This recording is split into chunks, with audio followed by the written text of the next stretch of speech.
as hundreds of homeschool families head to Florida for the annual FPEA conference.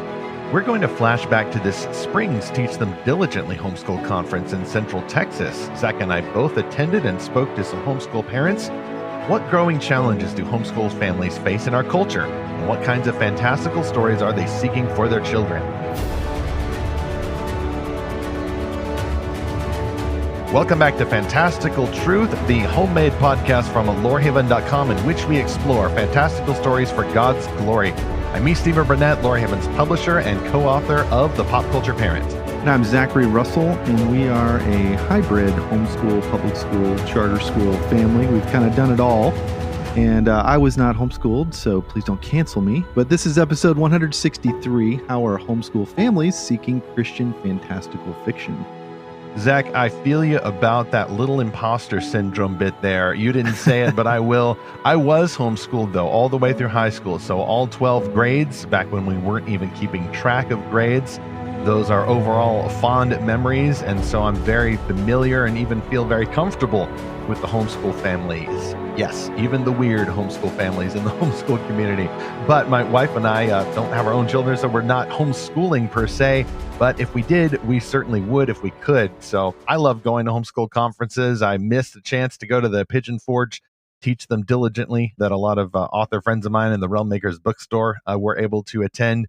But I'm looking forward now, I think I can say with some certainty, because I've already bought tickets and everything, and going to the Florida event in Orlando just within a matter of days of this episode's release date. So, Stephen, why do you why do you go to these homeschool conferences? Like, why? I mean, obviously, you come from a homeschool background, and then for me, it's like, well, we've done homeschooling for many of our kids and to different degrees, but why homeschoolers? Well, because homeschoolers love Christian-made fantastical fiction. In fact, I would say that homeschool families are the second demographic that Lorehaven is trying to reach. I think a lot of authors and websites like ours or with similar goals will stop at the first category of audiences that we're trying to reach. Christian fans, individuals generally who are kind of striking out on their own and may not have a whole lot of support closer to home, so they find an online community, and a lot of them overlap with the writer community. But I go out and I see homeschool conferences, homeschool families, a lot of whom, of course, they love writing, they love reading, but a lot of the kids are reading like crazy. They're reading above their grade level.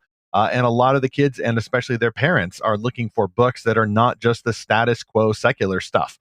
Increasingly, of course, they're going to be on their guard against certain subject matter, certain alphabet content going on in a bunch of YA fantasy, for example. And yet a lot of them aren't just looking for wholesome, clean Christian fiction of yesteryear, which, by the way, wasn't as wholesome as all that anyway. A lot of them are open to ideas and challenges and fantastical genres. And so there are more and more of these types of books. Homeschool families are the best audience, I think, besides Christian individual fans who would enjoy these. By the way, one of these books is from our top sponsor for this episode, Oasis Family Media. It's a book called Estuary by Lisa T. Berggren. That's coming out in just a matter of weeks. Can a family bond stand the test of time? Enclave Publishing presents Estuary, the first book in the new Oceans of Time series by Lisa T. Berggren. Lady Tiliani Forelli is the epitome of the she-wolves who raised her, an adept archer with a mind of her own. It is long past time for her to wed, but she deems each young lord who comes to bid for her hand lacking. With battles upon their border and rumors of war growing louder on every front, her decision could secure her kingdom's peace or bring about its destruction. After years of waiting, revisit the world first explored in Lisa T. Berggren's best-selling Rivers of Time series, coming June 13 wherever fantastic books are sold. Pre-order now online or from your favorite bookseller. Also available in audio from Oasis Audio. All those links in the show notes for 163 or at lorehaven.com/podcast sponsors. See, Zach, that right there would certainly be a favorite book of homeschool moms and maybe even homeschool teen girls if the moms maybe pre-read the book, or maybe they get a review of the book from some website called lorehaven.com that lets them know, hey, what's in the book? Certainly this is going to be appropriate, but is this going to be content that's going to challenge my teen daughter in a good way, or maybe something that's not quite up to her age or down to her age level? Some moms, for example, some parents are looking for books and they say, no romance. Maybe they have a thing about romance and fiction, Or maybe it's just, I know my student, I know my growing child, and she does not need that kind of content in books right now. That might be a stumbling block to her. So this would be one of those books, and so would be a lot of the books that are sold at Enclave from Oasis Family Media, and a lot of the books that are retailed by my friends at the Romemakers bookstore. So to go back to my own question, like why homeschoolers, why homeschool conferences, why do we hang out there? It's very simple. It's like you said, they love to read, but they love to talk about books, and they have read lots of books. I mean, a common theme that you and I have both heard from parents is I can't keep up with how many books my kid wants to read. A lot of these parents that we met try to read the same books as their kids, or maybe they listen on audio while their kids read it. So it becomes this family activity. I know a battle for a lot of parents these days is screen time, like keeping their kids off the video games or off TikTok or just off, the weather app and the photos app, just whatever app it is, it seems to suck your time away. And it's just so fun to be in this environment where books are celebrated, books are normalized, kids want more books. That is such a refreshing thing. I was a big reader as a kid, and again, I was public schooled. Okay, so this isn't a 1-to-1, but I read tons of books, especially starting in around 6th or 7th grade when I got into the Dragonlance books, the Tolkien books, the Shannara books, and then high school, the Wheel of Time books. So I was a huge reader, and I loved to talk to friends that were readers, but it can be few and far between because again, like the kids that read the books were kind of the nerds like when I was a kid. So you didn't want to say too loudly that you like books about dwarves and elves and spaceships. It was more, acceptable to talk about sports where I'm from. And honestly, I wasn't really that into sports. And so I know a lot of kids today. I think it's gotten a little more chill that it's there's Bookstagram, there's Book Talk, even on all these social media platforms. But yeah, I mean, video games are a huge way that kids spend time together. I think I may have mentioned this before, but one of my friends, he's a dad. He told his son at one point, he's like, "Hey, turn off Fortnite and go play with your friends in person." He's like, "Okay," and he turns off the Xbox, and he's like, "Wait, I don't know how to call them. The only way I know how to talk to them is through the Fortnite chat on our little headsets. Like, I literally have no other way of getting in touch with them." And so I know this is a challenge for a lot of parents. I know a lot of parents who want their kids to read more, but this was such a fun time that what they were deciding was not, hey, should I read or shouldn't I read? But it's like, how many books can you buy for me, Dad? How many books are we going to read together, Mom? Like, man, that was just so exciting and refreshing. Yes, and when you're a bookseller, there's a capitalistic reason there. You want to sell as many books as possible that you've already brought in. You don't want to have to mail them out. You can actually see it being sold. You sometimes will see the same families come back in the next couple of days because in some circumstances they've already read book 1 and now they're ready for books 2 and 3. And that's very handy when you have a homeschool conference that generally lasts 3 days. That's one big reason why we've done several episodes related to homeschool families and reading on this podcast. Even back to episode 65, episode 106, very similar. We had a graduated homeschool student, Ethan Nunn, who's actually from the Florida Parent Educators Association founding family in episode 116. I think I missed that one, Zach, because of technical failures, but it was a great conversation with Ethan there, and presumably I'll get to see him again in just a couple of weeks in Florida. That leads me to our first question here, chapter title proper. What do parents think about Christian fantasy?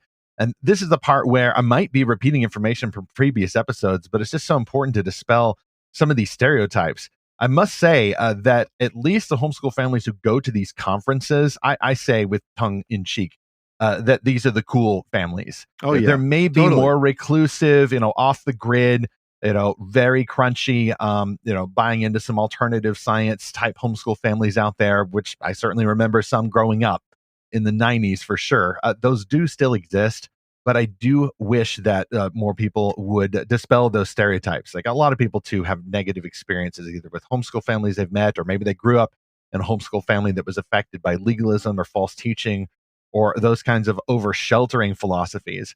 At least by selection bias, the folks coming to the homeschool conference generally are looking to engage with the world. And yet, that's the important thing, Zach. You mentioned that you, despite being a public school heathen, were also very much into reading. I think some homeschool students or graduate students like myself need to remember that. Lots of people love reading. Lots of people love books, even if it's technically a lower amount than the sports fandom. You are the exception. And I think a lot of homeschool families tend to be big readers. But I think the important thing is that they're not just big readers, but they generally also tend to be serious about their Christian faith. They are engaged with the culture, at least cultural issues in terms of worldview, politics, and things like that. And increasingly, they're also engaged with popular culture. I'll pre-plug my sponsor 3 segment coming up for the Pop Culture Parent. I've been there promoting that book at events, and it starts a lot of really great conversations, whether or not people actually purchase the book. A lot of folks are just grateful to see, somebody there who's a homeschooled student who's grown up, who is taking this seriously. They're also very grateful to find Christian authors who take their faith seriously and take imagination seriously. They're not just there to sell the book to anybody. Generally, the authors that I hang out with, either at our booth in Austin a few months ago, or at the Rollmakers bookstore, we want to help the families find the best books that will fit their needs. So even if that means, well, okay, so you're here looking for middle grade fantasy, well, bother. I've got a nonfiction book that's mainly for parents about discerning popular culture. But look, over here is my friend who actually writes the middle grade fantasy novels. So you get to feel like maybe the best kind of salesperson. It's the best kind of free market there. It really helps to humble you, while at the same time you get the joy of just hanging out. At least for my case, hanging out with people who give me a bit of a nostalgic rush sometimes, because there's still something about a homeschool family where you can pick them out in the crowd. Like if somebody put one family with 3 kids, another family with 4 kids, and a family with 2 kids in a police lineup and said, hey, pick out the homeschool family. Even if it was the family with just 2 kids, I could probably pick them out. There's just something about homeschool families if you've grown up with them. And so there's kind of a shared history there, even if I'm not personally homeschooling other kids myself. Yeah, I think a lot of us now have seen the statistics of the rise of homeschooling in just the last few years, especially. There's a number of charts you can find by Google, but it's really staggering from like the 1970s, 80s, 90s. It was, in the few hundreds of thousands of homes, and now it's in the multi-millions. And we obviously saw a huge spike in 2020 because everyone was homeschooling for a time. But then there were a lot of parents that said, hey, this isn't so bad, and this is kind of fun. And maybe this would work better just to keep doing this, just keep my kids at home. And a lot of people found jobs from home. And so that made that possible. And also, a lot of parents were able to see in the classroom and what was being taught or who was teaching. And there was a lot of value misalignment, I'll just say. And a lot of parents said, you know what? I don't want my kids at this school. I thought everything was fine, but now that I kind of peek behind the curtain, I'm not so comfortable with that. And then we realized that there are also a lot of other parents that homeschool purely for maybe special needs or academic reasons, or family reasons. It has nothing to do with faith, or maybe it's even a great school they go to. It's just something more personal for their family. And so, whichever camp you find yourself in, our listener, you're welcome here. Whether you're a veteran, a new homeschooler, or as Stephen said, if you're a out in the woods, crunchy alternative homeschooler with your raw milk and your camping gear, whatever. Hey, it's all great. It's all welcome here. Actually, funny story about that. Yeah, there's a family we're really good friends with. Their daughter and my middle daughter are really great friends. And they're really into scouts and camping and all this survival kind of stuff and outdoor stuff. And that daughter was over here a lot during the pandemic. 3 years ago, she and some other kids were doing a Bible study with my wife and our kids outside. And when it started getting kind of cold that year, we're like, okay, let's get a fire pit and keep everyone warm. And boy, it had been a while, Stephen, since I had been camping, maybe about 20 years. And so I tried to start a little fire in this fire pit, and this other homeschool kid just looked at me and like, what are you doing? She's like, that's not how you make a fire. And then she starts rearranging everything and kind of instructs me. And, she's like, 10 or 11 years old at this time. And so, well, I had to turn in my man card that day because, man, some of these homeschooler kids are like, they're ready to go. It's one of those rare egalitarian homeschool families where they don't prevent the women or girls from being silent in church. I'm at least glad to see that part, and I'm glad that you could learn from them, even though you personally are not going to go off the grid anytime soon. Hey, the grid does have some advantages, folks. Among other things, the grid helps power podcasts like these. So yeah, if you're listening from out in the backwoods somewhere on your homestead, we're grateful you at least had internet access and can find not only this podcast, but lorehaven.com and these amazing Christian fantastical books, including our second sponsor. We're going to get to in a moment to actually the first of two interviews that Zach had with homeschool parents at the Teach Them Diligently conference. And then actually in the next episode, we're going to have my presentation from that conference. But first, our second sponsor is once again author Herman P. Hunter, who's written a fantasy novel called The Wizard's Stone. A young apprentice is sent on a perilous mission. To protect him, a band of mercenaries is hired and paid a fortune in gold. Their mission? To travel over sea and land to deliver a secret artifact to a king halfway across the world. A stone wrapped, sealed, and warded with protective magic runes. And from the outset, they are hunted. By day, they are hounded by the followers of a dark and secretive sect. By night, an ancient evil stalks them in the darkness. Herman P. Hunter presents The Wizard's Stone, which is available at retailers like Amazon, Barnes & Noble, Apple, Kobo, Smashwords, Google Play, and Spotify. Get more info and the cover at episode 163 notes, or you can go to lorehaven.com/podcast sponsors.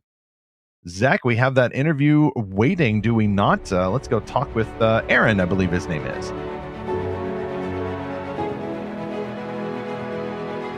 Well, I'm here with Aaron from Lubbock, Texas, and he's got two boys here with swords and books, and we're here to talk about stories. And so, Aaron, tell me about yourself. How long have you been homeschooling, first of all? We've been homeschooling probably since my daughter is 15 now, so we started homeschooling her probably around when she was 6. So it's been about 9 years now. Okay, and then you've got 3 kids, it looks like? 4 kids. Oh, 4 kids, okay. I've got 4 also, so great. You're in good company. Thank you. So tell me first about the books you just bought for your boys. Well, one we bought was Enhanced by Candace, and then the other book, I'm not sure. My son, he just finished one of his first. He loves to read, so he has a lot of different series that he reads. He loves fantasy. He loves historical. He loves history. So I'm trying to remember which book he read or he picked up, but he was just looking for a new, different series or something to read because he loves to read. And there's this book that he was looking at and he really found interesting. So he's like, okay, let's get that one. That's cool. What are some books y'all have read as a family? We've read I listened to the Harry Potter series, and then my 2 kids are reading it right now. Okay. Or my oldest daughter, she finished it. Caden finished it. So I was kind of listening along with them. So I'd listen to it so they could, and then they would read it, just so I could follow along if they had any kind of discussion. We could have discussions about it later on. I'm not sure what other books we've read together. Usually they read a lot. They read a lot. And whenever I have time, I don't get to read that much, but when I do, I usually just listen. When I'm driving, that's what I do. I listen to a lot of audiobooks or podcasts. Yeah, so tell me about Harry Potter. What is it about that book that you find interesting as a parent? What have been some discussions that you've had with your kids about some of the elements of the story and the themes? Enjoy the good versus evil aspect of it. I want my kids to know that there is something out there that is against them. The enemy is after them, but good's going to overcome. Good's going to triumph because God is king. He's sovereign. He's Lord of all. So we know that in the end, he's going to be victorious. Yeah. And so everything that we face here, it doesn't matter. I mean, it does matter, but God is going to have the ultimate victory. And so anything that happens here, it has... we have eternity to look forward to. That's why we have that hope. That's why we have that joy, because no matter what happens to us, we have God, we have Christ, we have that eternal perspective of what's to come.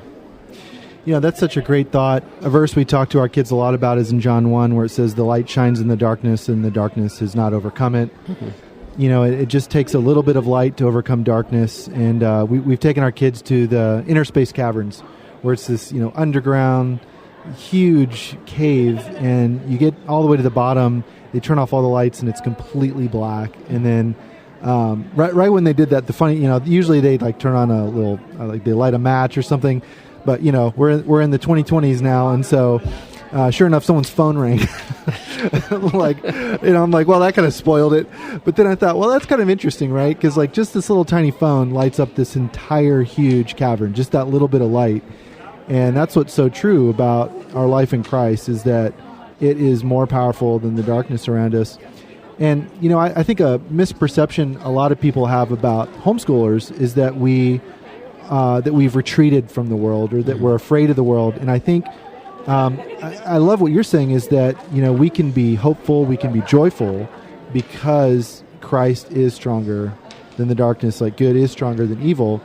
And I think there's a lot of kids that don't get to hear that, whatever school they're in, whatever environment they're in, they are basically taught to succumb, to surrender, because why bother? A lot of kids, in school may be the only Christian that they know, or maybe one of only two, and so they think, well, why bother being a Christian? It can be very depressing, but the hope that we have is that Christ is stronger than darkness. So whatever school a kid is in, they can have that hope. And yeah, I definitely see that with what you're saying with Harry Potter. So. Yes, sir. Oh, cool.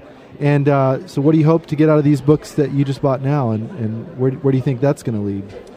I don't know. I don't know a lot about them, but I'd like to look into them and see what we can glean from them, any morals that we can pull from them. We've also bought Chuck Black books, and we were reading through the first Kingdom series. We only got halfway through the first book, and then, of course, I get busy. Just work I do, but we want to get back into it.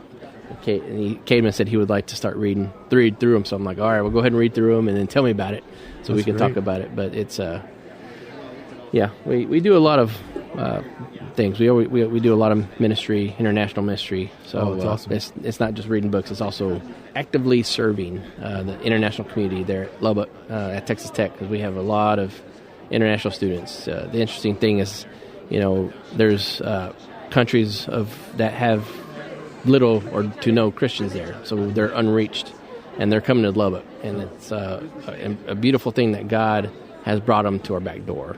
And so we feel that's a good mission to go and meet them and tell them about Christ, and but also these stories. I mean, what they read there. I mean, it's almost like a quest in a way of going to international students, because you don't know what kind of backgrounds they have, what kind of upbringing they have, what they've experienced. Some come from, one guy came from Afghanistan we just met recently. So, we know about the Taliban. We've heard stories, and so talking to him, it's been just eye-opening to hear what he's come through, what he's done. And so it's like, wow, that's a serious deal that he's come through. And now he's here. He's come to our church.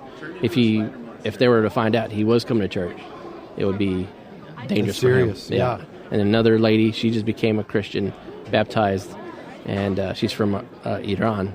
And so she's if people in our hometown find out that she became Christian, her family would be in danger. So we kind of try to keep things quiet for her, but she's the one that starts bringing people to church. She's bringing people to her friends, and I was like, wow, I thought we were trying to be quiet about it, but she can't. She can't hold it back. She's just like that woman of well. She just has to tell everybody about Christ. So it's just a beautiful thing. So just the kind of quest that other people are dealing with, it's real life. And I like to read these books and see how can that correlate to what we're trying to do as well. Yeah, well, I see a lot of crossover there. I mean, you've got characters going to strange planets, strange worlds, going on a quest, like you said, facing down, impossible odds and enemy armies, and all for some kind of noble cause. And that is definitely the case with, when you meet people from other countries, it feels like you're from different planets sometimes. It's like not only different language, but different cultures, different values, different everything,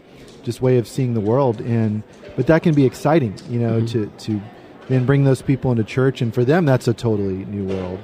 And so you read these stories about someone with the courage to go through all that, because I think so much of that, so much of ministry, missionary work, it really does come down to courage. It comes down to the courage of the missionary to go into a new place, and of the people being told this new message that's something they've never heard. It's the courage to embrace that. And like you said, with the family and the cultural pressure to deny it, it takes a lot of courage to go down that. So I hope that these books are great for your kids and just instilling those values in them. Yes, sir. Thanks for talking to us today. Yes, thank you. Stephen, it was really fun to hear Aaron talk about two things there. One was that Harry Potter is a big part of their family's discipleship of their kids. And, you know this better than I do, but this seems to have really changed in the last 20 years, that Christian families, homeschool families are embracing Harry Potter, whereas that used to be verboten. It was the book you shall not name. Is that about right? That's about right. Yes. And that's the case with a lot of secular fandoms. You see a lot of homeschool families with, Marvel t-shirts, Star Wars t-shirts, some really mainstream fandoms. But for example, Star Wars always escaped the really loud warnings in the 1990s, which I always thought, but it's basically the same thing, only with spaceships instead of fantastical beasts. You may as well discern one and the other at the same time. But if it's parents who are knowledgeable about the content and who are guiding their children through stories like that, I think if you keep in mind certain sensitivities and personalities, as well as developmental age levels, that is a fantastic thing to do. So much better than to do it with Christian-made stories where the author tends to be on your side and sharing not only your values, but your gospel worldview. It takes discernment either way, though, which perfectly cues up our third sponsor.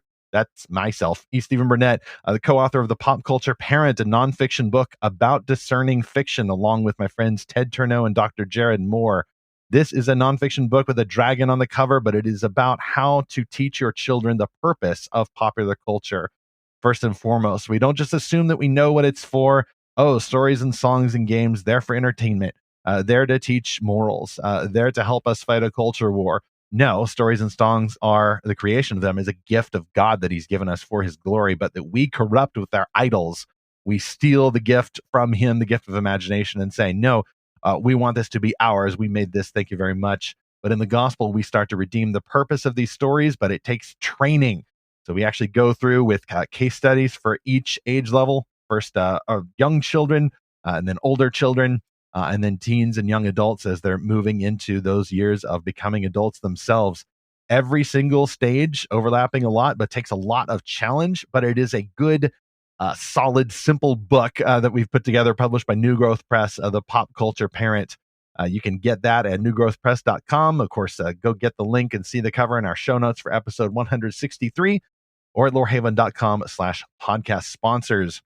Speaking of discerning parents, we have one other interview there. I believe it's Christina with whom you spoke, Zach. So let's cue that up too. All right. Well, I'm sitting here with Christina, who we've met her family, and she's got a daughter who is a big reader and also a writer. So that's been a fun connection for us. But Christina, where are you and your family from? We are from Cedar Park. Okay, well, very close to home here. Yes, very then close. That's nice. Not a big commute then. Yeah, so I heard that you guys read a lot of books in your family. So what are the recent ones, and tell me kind of how all that started too. Well, yes, I have 6 voracious readers in my home, and I guess it started with my first child, my writer. Yeah. She had discovered a love for reading very early on, and I really think that she had a lot of influence with her younger siblings. And as firstborns do. Yes, Yep. Yes, and I guess maybe I had a part in that. We started with the curriculum 5 in a row. Okay. And I've had a couple of my children tell me that those books really meant a lot to them, reading those stories over and over again, and it just brought the world to life. And so they wanted more of that, and so they went to find that in the books that we were reading as part of our curriculum. That was our first curriculum. And then I discovered the Charlotte Mason approach to education and just learning through living books. And I found that I loved teaching that way. I love living books. I was learning so much. They were learning so much. We were engaged, and it was just a wonderful experience all around to have those living books. And so every curriculum we've chosen over the years and we've adapted as the children have grown in their different needs, it's always been the living books that have captivated us and made us go one way or another. Now, tell me a little bit about the living books. We are sort of a hybrid homeschool family ourselves, but I'm not too familiar with those, so tell me a little bit more about those. Okay, so living books teach through story instead of all facts. So in a traditional schooling situation where I went to public school, I had to learn all the facts and dates and things that happened in history. I didn't like history. But when I started homeschooling, we were reading the stories about the people who were living those events. And so they became real to us. And we cared about the characters. We cared about what happened to them. We cared about their lives. And so we were able to go deeper and learn more, learn life lessons, as well as the battles and the conflicts between nations. And it just brought it to life for us and made it mean something a lot more. And so those stories have stuck with us versus trying to memorize data. Right. Yes. Just getting the facts down. Right. Now tell me what was the first fantastical type series book that you read, like a fantasy or sci-fi or something, with dragons or spaceships or something exciting? Well, my husband does read alouds in the evenings with us, and I'd say it was probably the Wing Feather Saga that we started with, or maybe it was the Narnia series, but he has taken us through those, and the kids love them. They, again, they're teaching life lessons through these adventures, and it's really fun. It's a great experience for the family, and we're getting a lot more out of it than just the stories. Yeah. What are some of the big takeaways, life lessons wise, from the Wing Feather Saga? Self-sacrifice, and just the dynamics within the family. That each member has different strengths and brings something to make a whole, right? Those the adventure and the hardship that they go through as the series progresses, and it also created memories for us as we're going through the series that we could connect those stories to things that were happening within our own family, the different sibling dynamics and parenting dynamics and the suffering and struggles. It just allowed us to. We're experiencing the story together as a family, and we were able to apply some of those things that they were going through to our own story as a family. Yeah, I love that as you read a story, it becomes part of your story. Yes. And it becomes part of your life and a shorthand for even kind of what you talk about. Absolutely. That's just great. I'm personally discovering the Wing Feather Saga through the animated TV series. So my kids have read the books multiple times. I'm a much slower reader than they are, which I'll bet you can probably relate to that as a busy parent. Yes. And so sometimes it's fun that I'm kind of experiencing these stories secondhand through them. And, we read some stories together, like we read the Narnia series together. Yes. But I love that you've made that part of your curriculum. It's not just like, oh, this is an optional kind of nice thing to do. This is extra credit. No, this is part of our core curriculum. Absolutely. Yeah. It's probably the most important piece outside of doing family devotions and Bible time. It is what they remember, and it's the most meaningful to them. And like I said, I'm learning along with the kids, so it's great for everybody. Well, and that is the power of stories. So many of the stories that Jesus told or that other people told in the Bible, when we tell those stories, it's like we put ourselves in there. Absolutely. So then we have to think through, okay, how am I going to make decisions? Am I going to be like this guy or like that guy in the story? And even just the book of Proverbs, it's like a bunch of short stories. Yes. And so there's the wise man or the foolish man or the foolish young man, and so many different characters that you can relate to, even just in these little vignettes. So yes, absolutely. I love that. Well, keep up the great work. Oh, thank you. I hope to read stories one day from your daughter. I hope so too. That'll be great. Just a second generation storyteller. Yes. Thank you so much. Thank you.